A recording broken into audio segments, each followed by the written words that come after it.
This node here will remember all the effects and all the controls that we apply down here. So if you go to primaries, increase the saturation, and change the highlights, all this information, all the changes we made here now are saved to this node.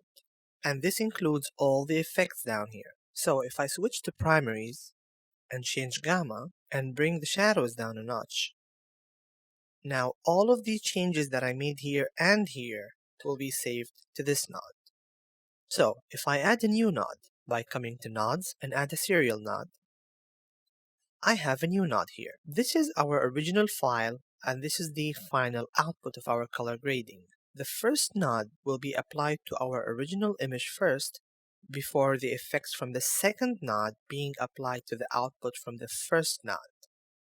So if I come to the second node, I double click on it, now I have this color around it, which means that whatever I do here is actually being applied to the second node, and I remove the saturation. You'll notice that the final image that is coming to the output is actually black and white. That's because we removed all the color in the second node.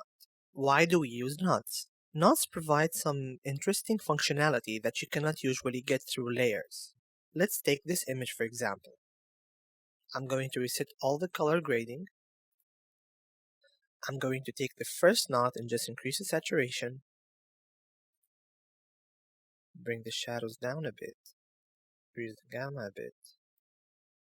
And now what I'm going to do is to actually choose two different parts in the image and add them to different nodes.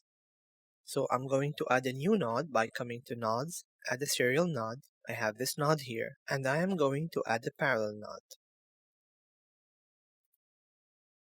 Now you see the image coming out of the first node is being split. It's going to this node and this node. And they're combined again through a parallel node combiner before they're moved out to the final output.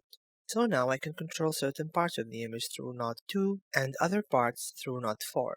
We're going to get later into how I did this, but now node 2 controls the red parts of the image and node 4 controls the green parts of the image. So if I select node 4, apply any changes down here like saturation, gain, whatever I do will affect only this part of the image that is being selected in this node.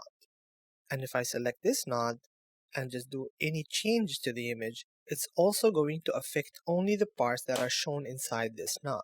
And this node here just combines the two images together.